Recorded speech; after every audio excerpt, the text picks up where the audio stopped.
I want to tell you a little bit about my grandparents tonight, how they both are dead now, and how when they lived at a lake house at the base of Mount Rainier. I want to tell you first about my grandfather who built the house with his bare hands. I want to tell you about how they say he hammered nails with his fist, how he crushed huge spiders between his fingers, how he threw logs for fun. I want to tell you about his wife, my grandmother, who'd leave dead mice in the kitchen as a warning to the live ones.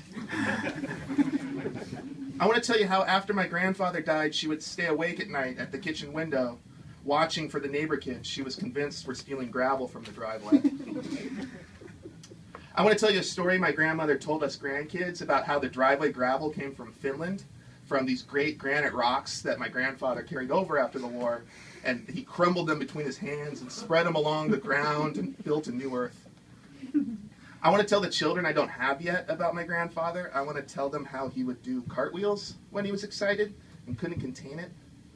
I want to tell them how he would sing when he was sad or angry and wanted not to be. I want to build a family myself. I want to build a family that would make my grandfather do silent cartwheels for miles. And I want my grandfather to come back to life. I want to ask him some questions. I want to know about that war he fought. I want to hear the stories he didn't tell. I want to know what he meant at the party for his and my grandmother's 50th wedding anniversary, when he raised a shaky hand in a salute and said, "It's been a long war." I want to know if that was a joke or if he was confused and thought it was an actual war he was in, and he got all of us family confused for soldiers. I want to know what it's like to fight in a war. I want to know what it's like to have no choice but to go and fight. I want him to explain it to me.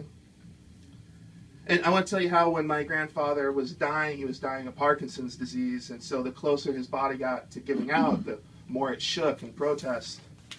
I want to tell you about the summer I was 18 and about to leave for college, and how my grandmother went on a trip to Reno with some of her friends. I want to tell you how he'd been doing better the last couple months, but my grandmother was really tired, and she needed some time alone, and I want to tell you how I knew it would be the last time I'd have a chance to spend some time alone with my grandfather. I want to tell you how he wasn't supposed to drink coffee, but he asked for it, so I gave it to him. I want to tell you how we sipped from old mugs, watched old videos of old Mariners baseball games, because he liked to keep score, even with the tremors so bad he couldn't hold a pencil. I want to tell you how when he woke in the middle of the night, he said he saw spiders crawling out of the walls, and I didn't know what to do but slap at what I couldn't see. I want to explain to you what it felt like when he pointed his shaky hands around the room at the spiders breaking through and saying he's shaking, he's trying to sing, he's there, and I'm crushing him beneath my palm every time, and I'm scrambling, I'm shouting back, don't worry, I've got you. I want to know what would have happened if he had seen something other than spiders, something too big for me to kill with my bare hands. And I want to tell you how when I was a little kid visiting that lake house, my grandfather would take me out to the dock, and he'd pick me up, and he'd throw me as far as he could.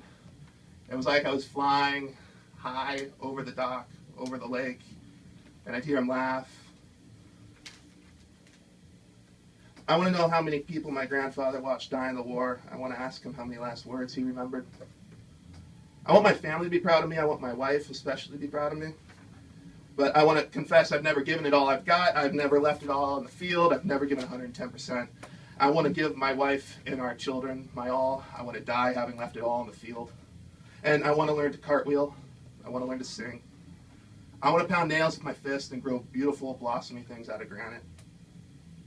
And I want to know if I really meant to kill myself that time I tried. I want to know what would have happened if I had. I want to sing at the top of my lungs sometimes. I want life after death. I want assurances against hell. I want to know if my grandfather ever held his own rifle to his head during the war and thought about how that bullet might feel, how it might smell, if he would hear it. I want to know if he sang. I want to sing. I want to sing at the top of my lungs. I want to sing at the top of my lungs. I want my wife to know that with her I am both more and less afraid of death, and I want to sing at the top of my lungs. I want to sing at the top of my lungs. I want my wife to know that because of her, I've never again tried to kill myself. I want us to be us forever, never parting. I want you to know that I mean this completely and honestly and sentimentally, but unabashedly and without shame. And I want to know if we love harder or if it just seems that way. And I wonder if this is just the nature of love and family, if it's like the hardest granite or hardest gravel for those who are really in it. Thanks.